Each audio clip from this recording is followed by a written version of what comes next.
this is Eric from the African Homestead. Welcome back. We are making great progress on the construction project. Phase 1, as I pointed out in the last video, is to clear the land. And as you can see behind me, we have finished brushing the area is what they call it, but finished, just taking machetes and cutting down all the bush. And now today we're focused on clearing all of that up. We're putting in a few really big piles of brush. And normally, they would just leave it on the ground and burn the whole thing. But I've got a no burn policy here. And so what we're going to do, we have 3 big piles of organic material that we are just going to let sit there in the rainy season. It's going to get, it's going to basically start breaking down and composting, and all the leaves and bark and everything in there is just going to start breaking down. And, in the coming months, we're going to have some great compost to be able to utilize. It's going to be, I think, because there's so much wood in it, it's going to be more of a fungal rich compost. But excited to see how that turns out. And then just, by the example we show here, this is a model farm. And so we're going to model a new way of caring for God's creation, caring for the land. And so as you can see behind me, we're making progress. It's been a few days since my last video. I recorded it on a Friday and it's now a Thursday, so almost a week now. And it's been raining. I don't know if you could tell, my shirt's pretty dark. The minute that we started cutting the brush this morning, it started raining. And so for the first hour that we were here, we just worked in the rain. And that's the season.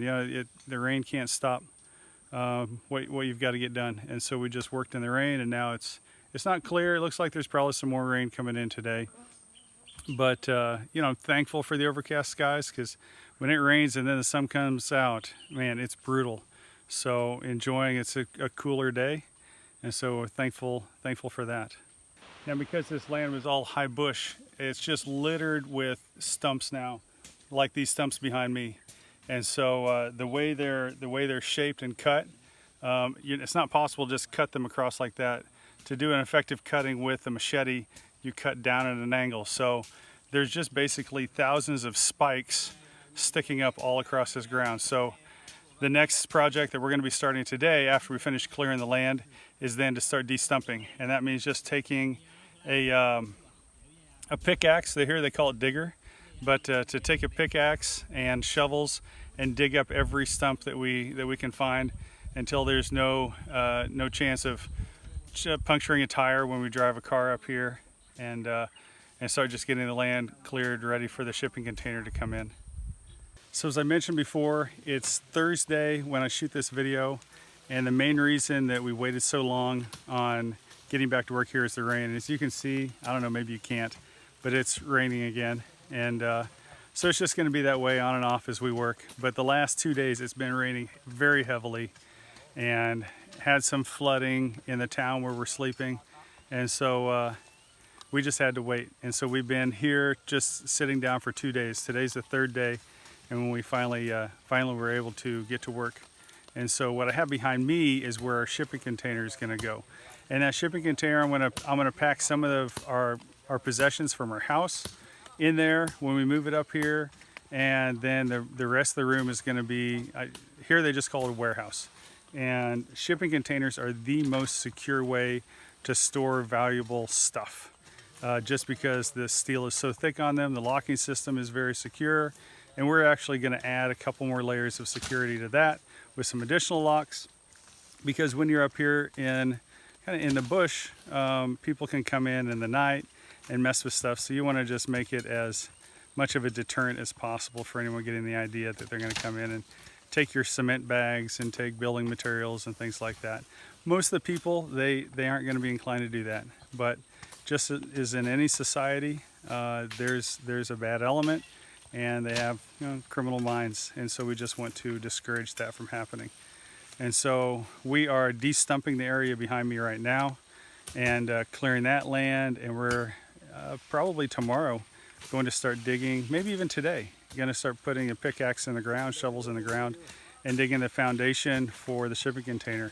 And then as soon as we get all of this land de-stumped and cleared, and let the land dry out a little bit, then there's one other project before the container can come, but By the end of July, which is about 3.5 weeks away, by the end of July, I really hope to get the container set in place here so that we can have all of our building materials here on site and be able to work and not have to worry about running back and forth with a pickup to grab a few bags of cement. We can have a large amount brought here in a big truck and have everything on site and be able to work without pause. In addition to putting the shipping container in place, the other big project we have is behind me. This small creek is in kind of a little bit of a ditch, as they call it here. It's just steep going in, steep coming out, and so it's going to be physically impossible for the flatbed truck that brings our 40-foot container to cross that. So what I'm going to need to do is install some culverts under that. I've been able to locate some at fairly reasonable cost, and we're just going to bring them here, install them, and then I need to get my backhoe here or rent a similar type machine and build this whole area up. I'm going to need to build it up probably a good 8 to 10 feet, and so and just build a land bridge across here, and that hopefully we don't have a ton of rain during that process, otherwise it'll turn into just mud. And so we want to be able to pack it down when it's not raining and have spread some gravel across the top of it so that it's not muddy and slippery when we're bringing the container in. But that's a major issue getting this one done.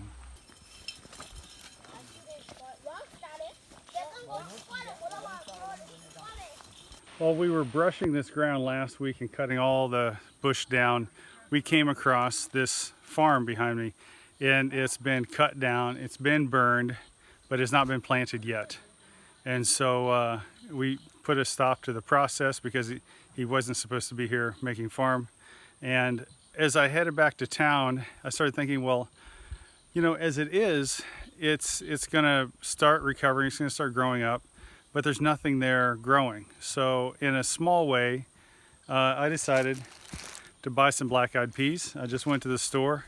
We don't have farm stores here where I can buy them in bulk, so I thought, well, let me just start and I'll just use these as a cover crop. And so right down the hill from where we're building, at the top of this farm, I'm just gonna open this bag up, spread them around, and just walk and, you know, press the peas into the ground. It's raining all the time now. So they should come up fairly successfully. And since the ground was just cut, it's fairly fertile. And so if nothing else, maybe I can just hold on to what's left in the soil, maybe improve the nitrogen a little bit and see. And it may produce, it may just grow. I don't know what's going to happen with it, but at least in a small way, I'm going to get these in the ground, get the ground covered. As Justin Rhodes likes to say, Mother Nature is very modest. She doesn't like to be uncovered. And so I'm going to put this cover crop down and we'll see what happens. It's just a little bit after 5 o'clock. We've knocked off for the day and paid the guys and sent them all home. So we're going to start back up tomorrow.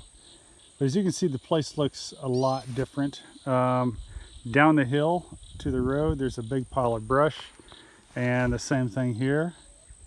On this side, a big pile of brush, and we're going to end up with three big piles. The other one is clear over by that palm tree.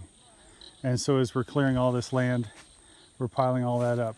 And then there, as you can see, are just multiple piles of sticks that we've stripped. And we're actually, originally the plan was to use it as part of the construction, but they're all so small that what we decided to do is make bio-char.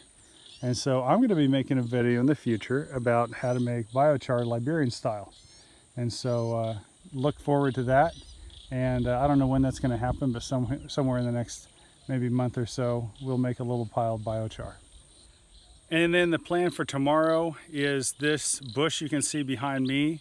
We're going to be pushing that back, cutting that down, and everything we cut down goes directly to the piles. It's not even going to hit the ground. We're going to start digging up the thousands of stumps that are on the property where we've already cleared, and then we're going to hopefully finish digging the foundation for the shipping container. So I'll just take you over there next.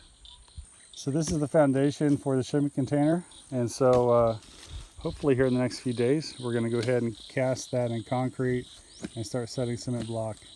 And of course we're going to have to move that tree stump right in the middle of it. But it looks like We may get half of it dug today, and they've been working on this digging for a couple hours now. There are 3 different guys that are rotating as they work, but it's amazing to see the progress they're making. Just realized I forgot to close out yesterday's video, so thanks for joining me along on the ride today, and you'll be seeing more of this later.